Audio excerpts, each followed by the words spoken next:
Olá, senhoras e senhores. Boa tarde. Sejam bem-vindos à videoconferência de resultados da Mills referente aos resultados do primeiro trimestre de 2026. Estão presentes hoje conosco o senhor Sérgio Caria, CEO, e a senhora Renata Vaz, CFO e diretora de Relações com Investidores. Informamos que a apresentação está sendo gravada e traduzida simultaneamente. A tradução está disponível clicando no botão Interpretation. Para aqueles ouvindo a videoconferência em inglês, há a opção de silenciar o áudio original em português clicando em Mute Original Audio. Durante a apresentação da companhia, todos os participantes estarão com o microfone desabilitado. Em seguida, daremos início à sessão de perguntas e respostas. Para fazer perguntas, clique no ícone Q&A e digite o seu nome e companhia. Ao ser anunciado, uma solicitação para ativar o seu microfone aparecerá na tela, e então você deve ativar o seu microfone para fazer perguntas.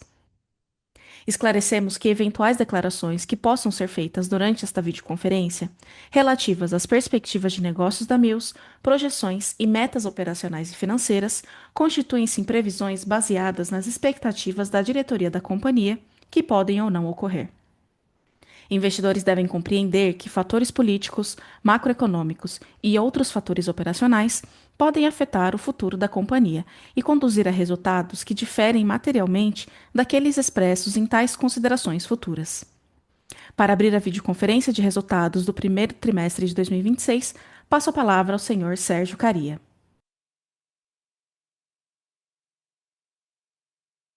Boa tarde a todos. É um prazer estarmos novamente com vocês para comentar os resultados da Mills referentes ao primeiro trimestre de 2026. Começando pelo slide 3, apesar da sazonalidade historicamente observada em nosso negócio no começo do ano, entregamos mais um trimestre de crescimento consistente, com expansão de margens e forte geração de caixa operacional. Também registramos o maior lucro líquido trimestral da história da companhia, refletindo tanto melhorias operacionais quanto efeitos não recorrentes reconhecidos no período. Encerramos o trimestre com receita líquida de R$ 461 milhões, um crescimento de 12% em relação ao mesmo período de 2025. O EBITDA ajustado atingiu R$ 235 milhões, crescendo 14% na comparação anual, com expansão de quase 1 ponto percentual na margem EBITDA, que alcançou 51%. Esse desempenho reflete principalmente os ganhos de escala, a evolução operacional das unidades de negócio e os avanços contínuos em eficiência e produtividade. O lucro líquido totalizou R$ 197 milhões, com forte crescimento em relação ao primeiro trimestre do ano anterior, impulsionado principalmente pelo reconhecimento de créditos fiscais extemporâneos, que tiveram impacto positivo aproximado de R$ 131 milhões no resultado. Seguimos focados na manutenção de uma estrutura de capital saudável.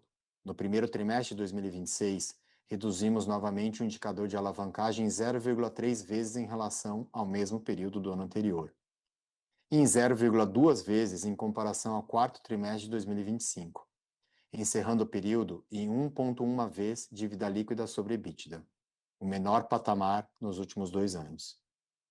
Outro destaque importante foi a geração de caixa.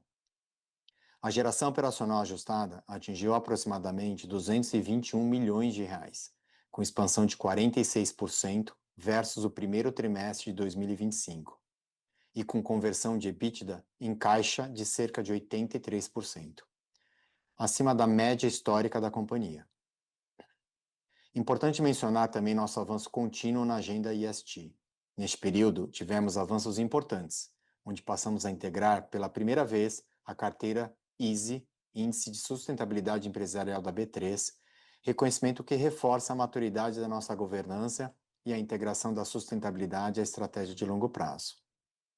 Além do Índice do Agronegócio Free Float da B3.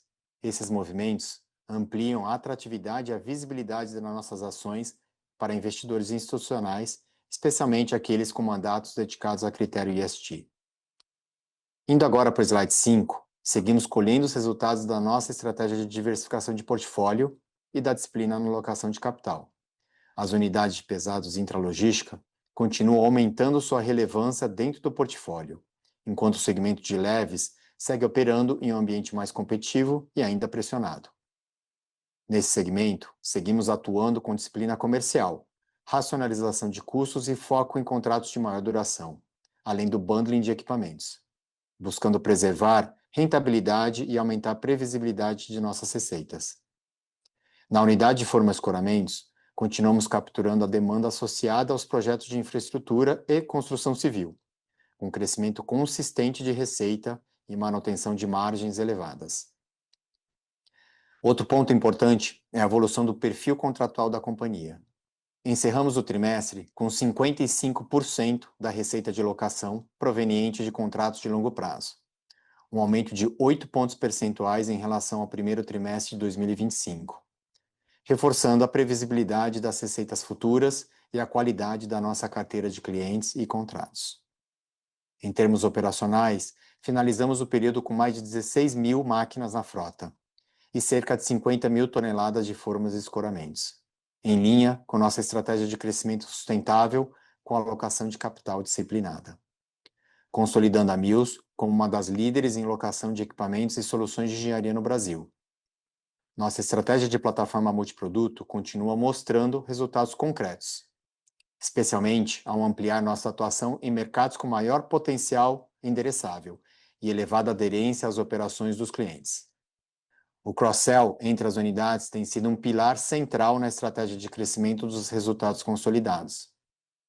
Com isso, passo a palavra para a Renata, nossa CFO e DRI, que irá detalhar os principais destaques financeiros do trimestre. Obrigada, Caria. Avançando para o slide 6, a receita líquida no trimestre totalizou R$ 461 milhões, crescimento de 12% em relação ao mesmo período do ano anterior, registrando receita recorde para um primeiro trimestre. Esse desempenho foi impulsionado principalmente pela expansão da receita de locação e pelo crescimento observado na unidade de formas e escoramentos, refletindo a evolução do nosso portfólio e estratégia multiproduto, e o aumento da penetração em diferentes segmentos de mercado. Em relação aos custos, registramos R$ 128 milhões no trimestre, crescimento de 15% frente ao primeiro trimestre de 2025, acompanhando o maior nível de atividade de locação e o aumento do consumo de peças para mobilização e manutenção da frota. As despesas operacionais totalizaram R$ 57 milhões no trimestre, impactadas positivamente pelo reconhecimento de créditos extemporâneos. Desconsiderando esse efeito, as despesas recorrentes da companhia somaram R$ 89 milhões, crescimento anual de 3%. Novamente, resultados da estratégia de controle de despesas da companhia. Mesmo com o crescimento absoluto de custos e despesas, ambos apresentaram melhora como percentual da receita líquida, refletindo os ganhos de escala e os esforços contínuos de otimização da estrutura organizacional e aumento da eficiência operacional. Passando para o slide 7, o EBITDA ajustado atingiu R$ 235 milhões no primeiro trimestre de 2026, crescimento de 14% em relação ao mesmo período do ano anterior, com margem EBITDA de 51%. A evolução da margem reflete a combinação entre crescimento de receita, disciplina na gestão de custos e despesas e ganho de produtividade nas diferentes unidades de negócio. No gráfico à direita, vemos a evolução do lucro líquido, que totalizou R$ 197 milhões no trimestre, atingindo um novo recorde histórico para a companhia, com margem líquida de 43%. Esse resultado foi impactado positivamente, principalmente pelo reconhecimento de créditos extemporâneos, que contribuíram com aproximadamente R$ 131 milhões e afetaram diferentes linhas do resultado, incluindo itens não recorrentes, resultado financeiro, imposto de renda e contribuição social. Desconsiderando esse efeito, o lucro líquido recorrente da companhia teria sido de R$ 66 milhões. Seguindo para o próximo slide, o slide 8, o fluxo de caixa operacional ajustado foi de R$ 221 milhões no trimestre, um crescimento de 46% em relação ao mesmo período do ano anterior, com conversão de EBITDA em caixa em 82,5%, acima da média histórica da companhia. Esse desempenho reflete principalmente melhor gestão do capital de giro, dos cronogramas de compra, recebimento e pagamentos de máquinas e menor investimento realizado no trimestre. O CAPEX totalizou R$ 97 milhões no período, redução de 44% frente ao primeiro trimestre de 2025, mas ainda apresentando crescimento de 20% em relação ao trimestre anterior, em linha com o planejamento da companhia. A redução do CAPEX observada na comparação anual reflete a maior disciplina na alocação de capital e a seletividade na originação de novos contratos. Vale ressaltar que, ao longo do trimestre, ocorreram postergações pontuais de investimentos em função do atraso no recebimento de equipamentos importados e também postergação de obras no reflexo do período de chuvas, que devem ser retomados ao longo do próximo trimestre. Para os demais trimestres do ano, continuaremos avaliando oportunidades de crescimento orgânico e inorgânico, sempre com foco em mercados com maior previsibilidade de receita e contratos com rentabilidade adequada. No slide 9, a redução do endividamento foi outro destaque positivo do trimestre. Encerramos os primeiros 3 meses do ano com dívida bruta de R$ 1 bilhão e 700 milhões de reais. Com isso, mantivemos o custo médio da dívida da companhia em CDI mais 1,08% ao ano, além de alongar o prazo médio para próximo de 4 anos. A alavancagem permaneceu em patamar bastante confortável, encerrando o trimestre em 1,1 vezes dívida líquida sobre EBITDA, com redução de 0,3 vezes versus o primeiro trimestre de 2025 e de 0,2 vezes em comparação ao quarto trimestre de 2025, bem abaixo dos covenants financeiros. Outro ponto positivo é o cronograma de amortização da dívida, que se mantém próximo ao reportado no trimestre anterior. Atualmente, 95% da dívida possui prazo superior a 12 meses, sendo que não há mais nenhuma amortização de principal relevante prevista para esse ano e 2027, o que deixa a companhia confortável para continuar executando sua estratégia de crescimento de forma diligente. Passando para o slide 11, entregamos mais um trimestre de resultados positivos na unidade de rental. A receita líquida totalizou R$ 382 milhões no trimestre, crescimento de 10% em relação ao primeiro trimestre do ano anterior, impulsionada novamente pelo desempenho das unidades de pesados e intralogística, compensando parcialmente o ambiente mais competitivo em leves. O EBITDA ajustado atingiu R$ 183 milhões no trimestre, crescimento de 11% na comparação anual, com margem EBITDA ajustada de 48%, expansão de 20 pontos base versus o primeiro trimestre de 2025 e de 90 pontos base quando comparado a dezembro. Por fim, no slide 12, a unidade de forma e escoramentos registrou mais um trimestre de desempenho sólido, impulsionado principalmente pela estratégia comercial implementada e pela evolução do pipeline da companhia. A receita líquida totalizou R$ 80 milhões no trimestre, crescimento de 20% na comparação anual.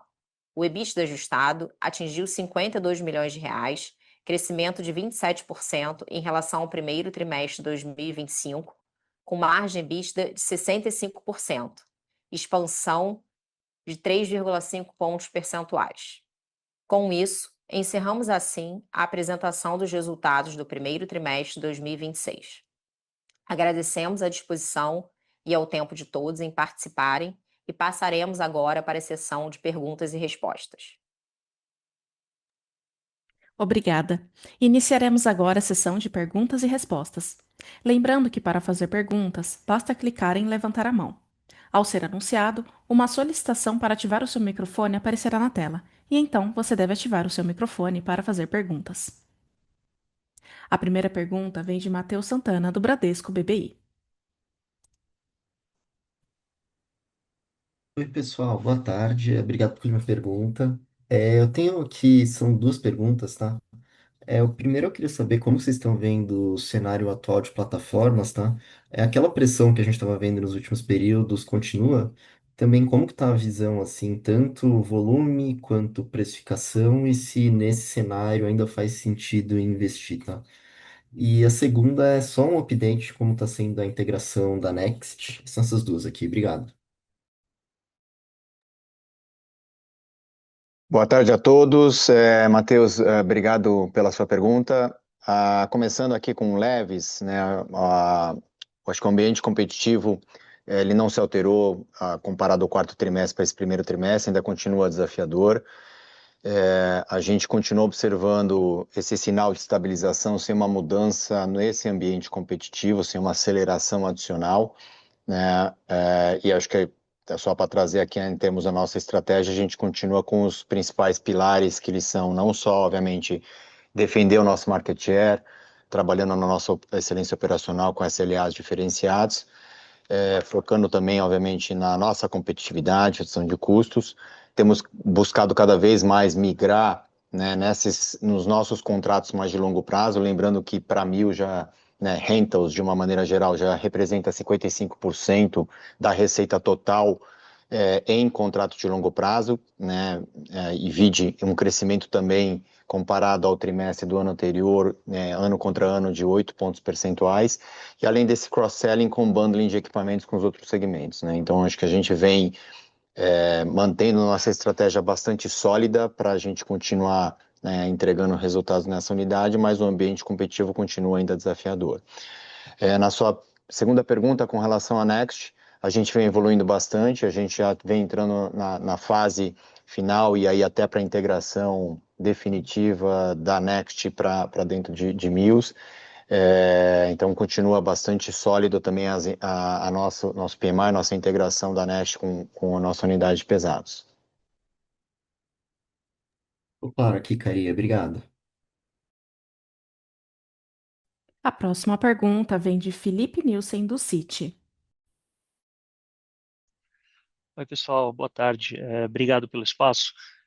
Eu queria explorar um pouco sobre a alocação de capital. A gente viu um trimestre aí com geração de caixa forte. A gente vê todas as oportunidades que vocês estão tendo em pesados, intralogística, forma e escoramento também bem forte. Vocês comentaram um pouquinho de leves já, mas eu queria entender um pouco como que está a cabeça de vocês para oportunidades, tamanho, né, de crescimento orgânico versus inorgânico, possibilidade de M&A. A gente vê competidores aí talvez acelerando um pouco nessa linha de M&A. E aí, já puxando para uma segunda pergunta ainda nesse tema, que vocês veem de estrutura de capital ótima, né? A gente vê uma desalavancagem consistente. Dividendos foram bons aí em anos anteriores. Eu queria entender qual que é a cabeça de vocês para essa relação entre investimento, estrutura de capital e dividendos, olhando para esse ano. Obrigado. Bom, boa tarde. Começando um pouquinho sobre a cabeça da companhia, sobre a alocação de capital, a gente continua extremamente disciplinados. O foco continua sendo crescimento com retorno acima do custo de capital da companhia. Como você bem mencionou, hoje a gente está com uma posição de balanço saudável, com baixa alavancagem, e isso dá flexibilidade para a companhia acelerar o crescimento tanto de forma orgânica quanto de forma inorgânica, respeitando sempre o retorno do caixa, né? E a gente costuma, como companhia, sempre olhar todas essas vertentes, né? Não só a questão do CAPEX orgânico, inorgânico, distribuição de dividendos, né? Ano passado, de fato, a gente distribuiu um payout bem acima do mínimo obrigatório. A gente começa o ano, né, com um olhar mais próximo do mínimo obrigatório, justamente para ter essa flexibilidade, como está um momento positivo também, com várias oportunidades, né, de M&A, o pipeline continua aquecido para a companhia, a gente continua olhando diversas oportunidades e tudo vai depender muito do que faz sentido, como estratégia da companhia, retorno de médio prazo, e a gente não costuma dizer que a gente tem uma alavancagem ideal, mas a gente gosta de trabalhar com uma alavancagem confortável, justamente para estar sempre com essa flexibilidade, né? E principalmente num ano que a gente sabe que tem vários eventos aí acontecendo. Só para complementar, Felipe, aqui, obrigado aí pela pergunta, né? No M&A a gente tem critérios bastante rigorosos, né? Então, temos que olhar, obviamente, um múltiplo de entrada que faça sentido, uma complementaridade estratégica, seja geográfica de produto, ou estratégica de clientes, ou trazer novos produtos, como a gente sempre fez principalmente nas últimas transações. nossa capacidade também de integração. Então, acho que tudo isso, de uma certa forma, né, dá muita confiança ao nosso playbook, né? A gente não faz deal somente por fazer. Até as últimas transações, a gente chegou a passar por nosso radar, fazia menos sentido no nosso fit estratégico, no que nós estamos atuando hoje, mas a gente continua avaliando as oportunidades de uma forma bastante disciplinada, tá? Então está sempre também, como a Renata falou, né, os 4 principais pilares de TSR estão sempre para a gente, seja crescimento orgânico, M&A, dividendos e até mesmo share buyback, né? Perfeito. Obrigado, pessoal. Lembrando que para fazer perguntas, basta clicar em levantar a mão. A próxima pergunta vem de Gabriel Rezende, do Itaú BBA. Oi, Caria. Oi, Renata. Boa tarde.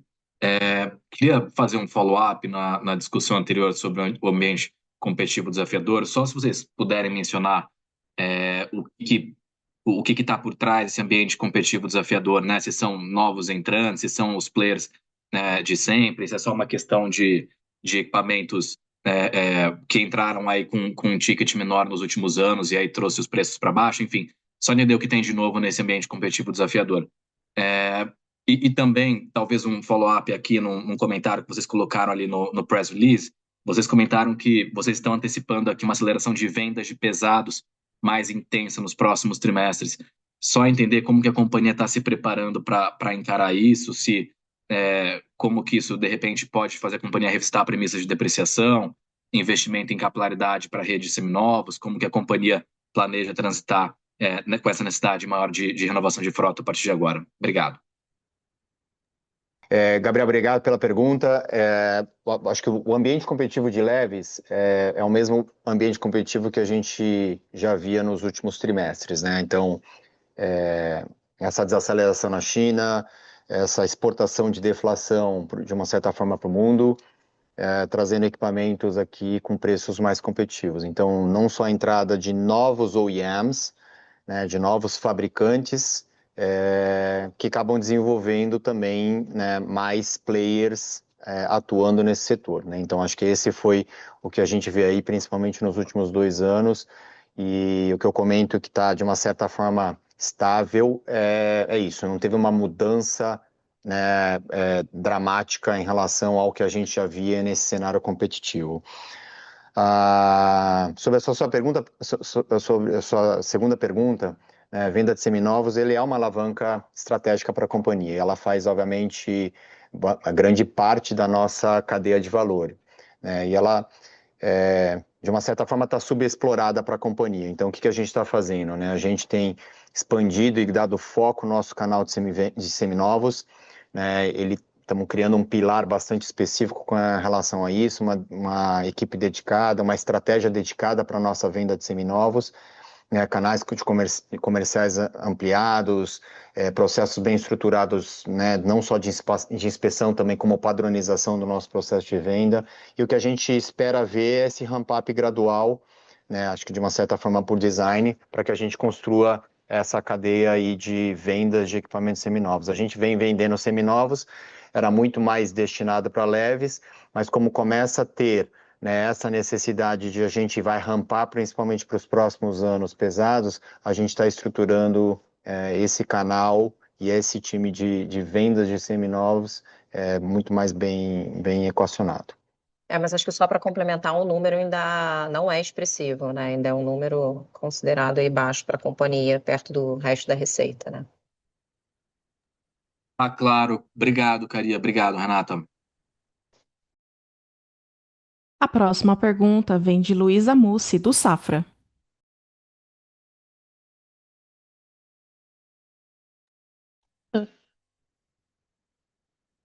Oi, pessoal. Boa tarde. Vocês estão me ouvindo? Boa. Eu queria explorar aqui, pessoal, um pouquinho mais sobre formas de escoramento, né? Vocês comentaram aí sobre o pipeline que está bem forte, né? Como é que tá a cabeça, assim, pro restante do ano? E sobre, assim, como é que a gente consegue pensar também no nível de margem, né? Porque ele veio bem elevado, assim, mas teve uma questão ali das indenizações, né? Então, assim, como é que a gente poderia pensar sobre isso, assim, dado o nível de receita que vocês estão vendo para o que seria um patamar mais recorrente para o ano? Obrigada. Tá, Luísa, obrigado pela pergunta. Acho que é isso, né? A nossa unidade de forma e escoramento tem um reflexo muito positivo em virtude dos investimentos de infraestrutura que vem acontecendo no país. Eu traria, acho que, dois efeitos, duas dinâmicas, né, importantes aqui, né? Primeiro, que são estruturais bastante positivas. Primeiro, tivemos, obviamente, alguns one-offs, né, que a gente destacou aqui no release, mas o volume de rental, ele cresce, né? Então, um pipeline de infra bastante sólido, né, dentro da companhia. E uma alavancagem operacional com uma diluição de SG&A também, né? Custo de manutenção também mais eficientes e que entregam essa margem melhor.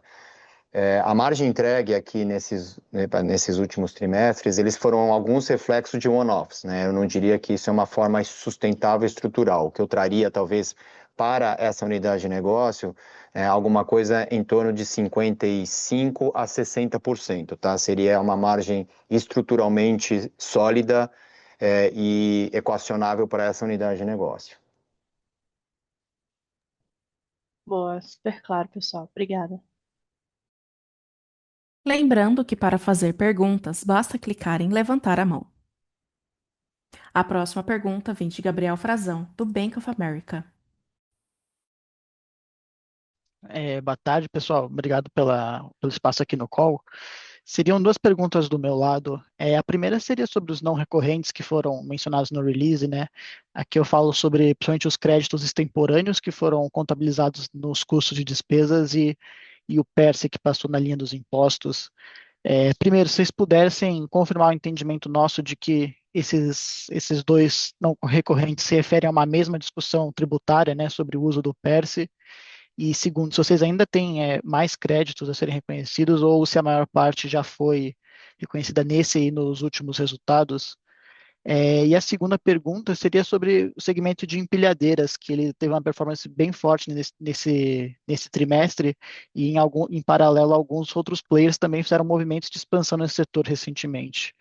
Mais para ouvir de vocês sobre competição nesse segmento, né? Principalmente se vocês já enxergam uma competição um pouco maior ou se o ambiente competitivo continua saudável.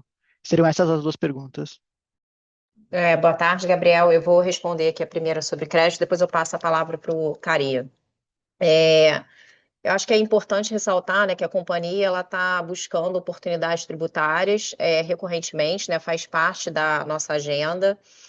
A gente está sempre atento a todas essas iniciativas, né, levando em consideração que a gente tem um posicionamento conservador, né, e sempre dentro do limite legal e regulatório aplicável, a gente reconheceu esses créditos extemporâneos. A maior parte do crédito que a gente reconheceu agora estava muito atrelado às regras contábeis, tá? Então, a maior parte deles ainda não teve efeito caixa, o que a companhia espera acontecer ao longo dos próximos meses. E é basicamente a mesma tese e a maior parte do efeito já mapeado pela companhia já foi contabilizado no resultado, tá? Bom, e aí, Gabriel, respondendo a tua segunda pergunta, o negócio de intralogístico de empilhadeiras, ele tem um ciclo que a gente comentava bastante, longo, né, de pipe to revenue, de geração da conversão em receitas, né? E como a gente fez a aquisição da JM no finalzinho de 2024, todo o trabalho que nós fizemos de cross-selling, de aumentar a penetração, crescer, obviamente, nesse setor, a gente vem colhendo frutos desde o quarto trimestre e ao longo deste ano. No teu tema de aumento de competitividade, de mais players entrando, barra aquisições que aconteceram, eu acho que é um movimento natural, não diria que é alguma coisa né, atemporal, é uma coisa natural que acaba acontecendo em todas as linhas de produtos, acho que não teve uma mudança significativa, né, em termos de competitividade, é um negócio que continua saudável e eu acho que é muito mais aliado às nossas estratégias, né, da mesma forma como pesados intra, o pipe é muito robusto, né, e a gente escolhe, obviamente, aquilo que tem retorno aderente à nossa estratégia, né? Então, nada muito diferente do que a gente faz aqui em intralogístico, do que a gente faz em pesados ou em qualquer negócio nosso, mas aqui em intralogístico é muito mais essa pipe to revenue que a gente foi tratando muito o pipeline, fomos crescendo no pipeline e essa conversão em receita a gente vem colhendo desde o quarto trimestre, e o que vocês estão vendo agora no primeiro trimestre para frente é o que a gente deve continuar acontecendo, tá? Tá certo. Obrigado, Cari e Renata. Ficou super claro aqui. Mais uma vez, para fazer perguntas, basta clicar em levantar a mão.